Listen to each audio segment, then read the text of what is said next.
How do you determine what movies are deep cuts or hidden gems anymore? Because I'm not really sure anyone knows, and this isn't to attack anyone's takes or movie recommendations. Film is an expansive world, and I'm grateful for every recommendation that I receive, but we all have a different basis of knowledge. Films that are part of the canon for your average white American in their 60s who's committing tax fraud may not be the same for a black American in their 30s who's a baker, or a queer Chinese person in their 20s who works for a print shop, or a 40-year-old Turkish man who is a shoe shiner. Culture, age, and our overall background shapes what films we're exposed to, and I don't expect a coworker at my spouse's work or a random person I pull off the street to have the same knowledge that I do, but doesn't that speak to this greater topic? While blockbuster movies still exist, we also live in a time without the same monoculture around film that was once the norm even several decades ago. It is very possible, even though the Minecraft movie or Top Gun Maverick made $1 billion, for I and others to have not seen either of those movies. As it is also possible for someone to have not seen 1980s Best Picture winner Ordinary People, directed by Robert Redford, although that is the highest form of acclaim and award that a film can even receive, but how far removed from acclaim or financial success do you get a deep cut?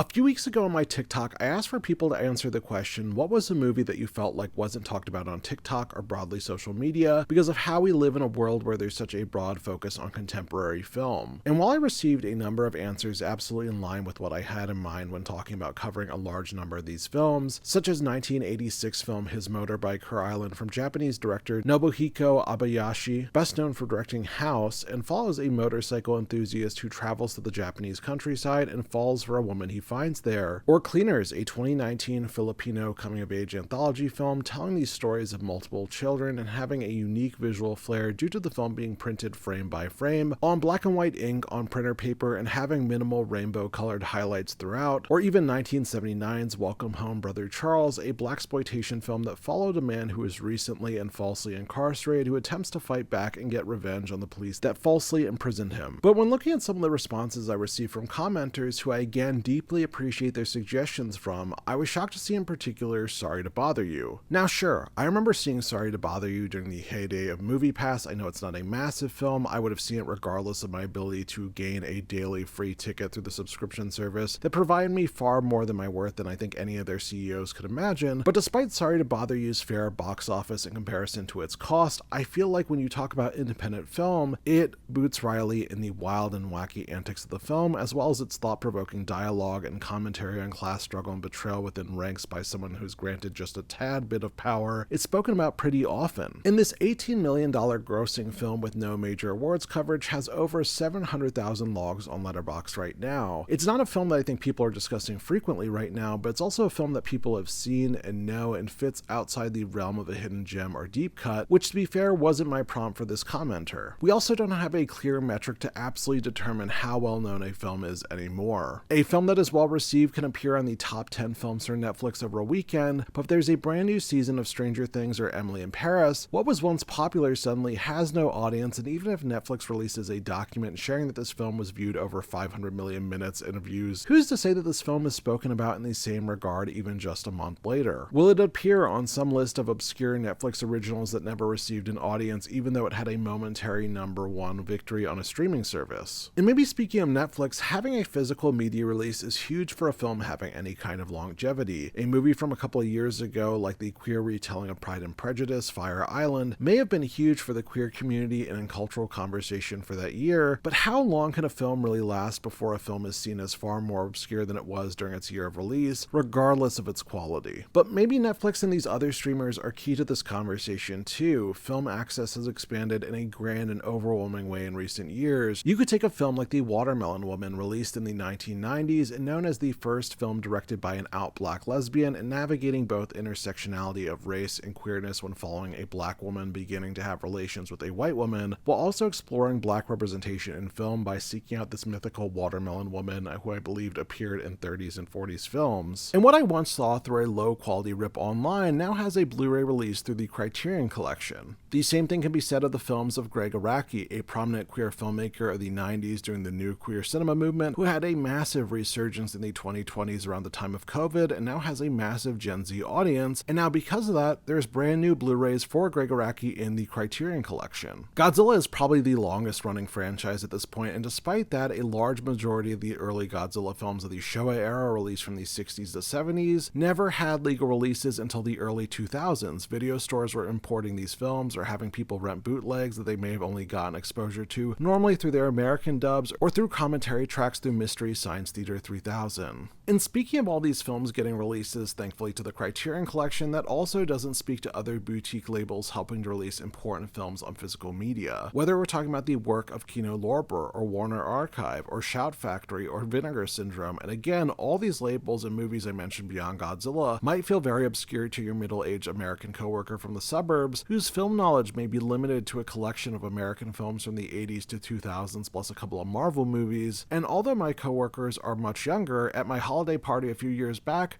there was a lot of interest in me suggesting May December, a film that felt very obscure to them, although to me, I knew it had been very popular on Netflix. It was accessible through Netflix, which is by far the biggest streamer. I was following it throughout its awards conversation and festival conversation. It was directed by the great Todd Haynes, who people know for directing the lesbian Christmas classic Carol, or the anxiety-fueled trip about sudden illness in the suburbs Safe, or even just knowing the controversy surrounding Mary Kay Letourneau and Billy Fualau and the strong feelings about whether or not Billy should have been involved in making the film, which I coincidentally covered in a video when speaking about true crime a couple months ago, alongside a film called Red Rooms, a film that follows a woman obsessed with a court case involving a violent criminal, and then she crosses a terrible, terrible line, which is also a movie that many people consider to be a deep cut to the everyday person, yet over 150,000 people logged the film according to Letterboxd, and the film also gained notoriety after appearing on a number of end-of-year lists for both horror and movies in general, as well as underseen movies over the past couple of years. And forgive me for the circular nature in this dialogue, but maybe the deep cut doesn't quite exist in the same way that it did decades ago, and that speaks to how much access that we have to film as a whole, or even the amount of ways that we can talk about movies. For movies that remain in obscurity in their countries, such as For a Small Time Like Here, Kiyoshi Kurosawa's masterpiece, which is incredibly high in tension and features a detective exploring a series of unconnected yet similar violent crimes where the assailants have no memory of their past, yet they find a giant X on the walls nearby.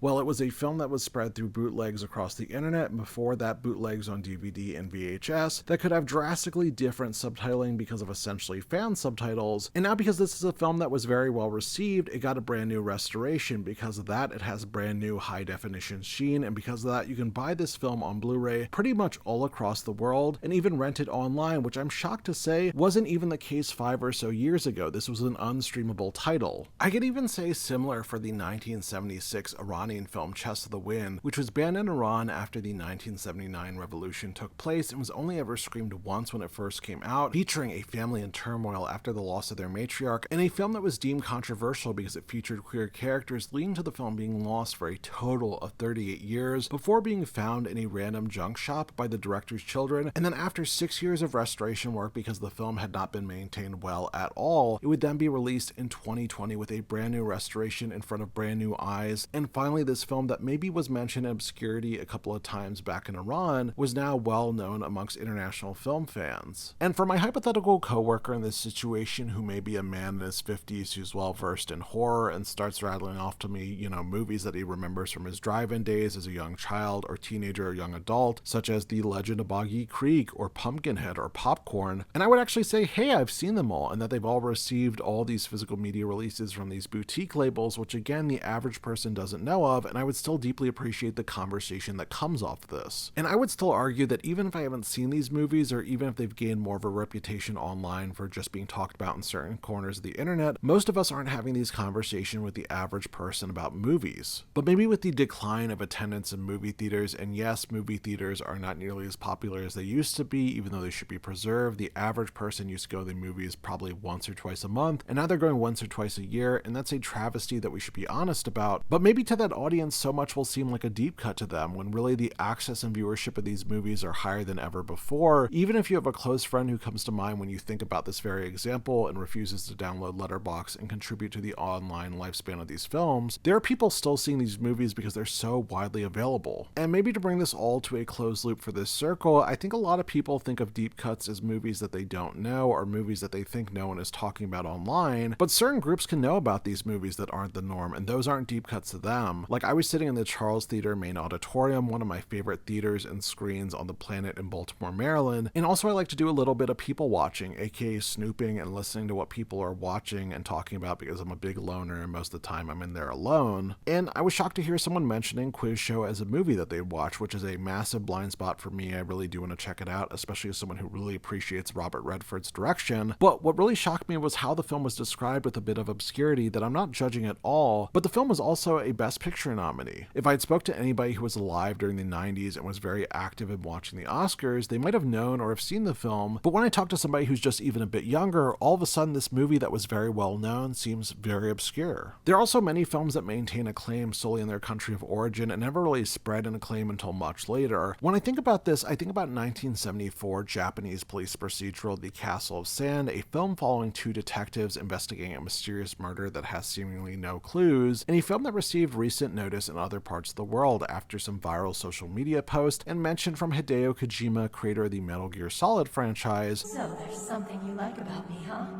Yeah. You've got a great butt. But while we were discovering this film in the last year or two, including myself, in Japan, this is seen as one of the great epic films of the 70s and truly a classic, up there in acclaim with The Godfather, Wings of Desire, and Casablanca. If you mention The Castle of Sand to a Japanese person as a deep cut, they'd probably laugh in your face. At a different scale, I've spoken about my love for Hundreds of Beavers for quite some time, the slapstick comedy with some of the greatest physical bits of comedy that I've seen in quite some time, and it gained quite a bit of attention in the indie scene online, especially after having its traveling roadshow popping up in city after city spreading word of the Beaver. But despite its prominence in circles online, your average person has probably never heard of this movie but would probably love it. Ultimately, what I think is most important is that we extend the longevity of these films, making sure that they're given the best life that they can and can be remembered with the greatness or importance that they deserve, whether that's on an individual or reflective of a group, and it's just beautiful for anybody to see a new gem to them. At the same time, I also don't like sharing hidden gems or deep cuts to flex knowledge on people. I just want people to see really awesome movies whether they've heard of them or not. And I also think about that when calling a movie obscure or a hidden gem or a deep cut online. There has to be some perspective taking. Your average person may know little, but if I go into a space with horror fans and we're talking about obscure movies, I might throw out Booger, a body horror film that's described as an American werewolf in London with a bodega cat, or Door, which is an 80s Japanese slasher about a stalker hunting down a woman and has some of the most tense moments of horror that come to mind in slick camera work. If everyone's heard about that, that's great. There's more people I get to talk to about these amazing films, but no matter how obscure or underseen a movie that you found is, there is always someone who's seen a film, and in the vast abyss of the internet, there are so many ways to connect and talk to these people and people who already started this dialogue, which makes me question even more, even if a deep cut exists. And maybe there are no deep cuts, or maybe everything is a deep cut depending on who you're talking to, and maybe we should all get to a place where all these films are accessible, are known, or recognized, or cherished, or loved. And if any movie feels like a deep cut to you, maybe you should see it, or maybe we should talk about them more. This is James, this is Movie Good or Movie Bad, and this is a far more laid-back, casual video than I typically do. I typically do a lot more research and thought-out video essays, but I really want to talk about this topic because it was really just kind of grinding my gears and making me think. And not that I'm mad or annoyed at anybody, I just want to talk about the question of what is a deep cut, because we all have very different answers. And regardless of how you interpret what I'm talking about or what you think is a deep cut, I just want us to be talking about these movies. If you came across this video or you're someone who's been watching me for some time, I'd love to know, what do you think about this format? Would you like to see videos like this again? If you did enjoy this, again, like, comment, subscribe, hit that bell, follow me in other places. I talk about movies all across the internet. If you enjoyed this, please check out my other videos, and regardless, thank you for being here, thank you for listening, I hope you take care, and I hope to see you all next time.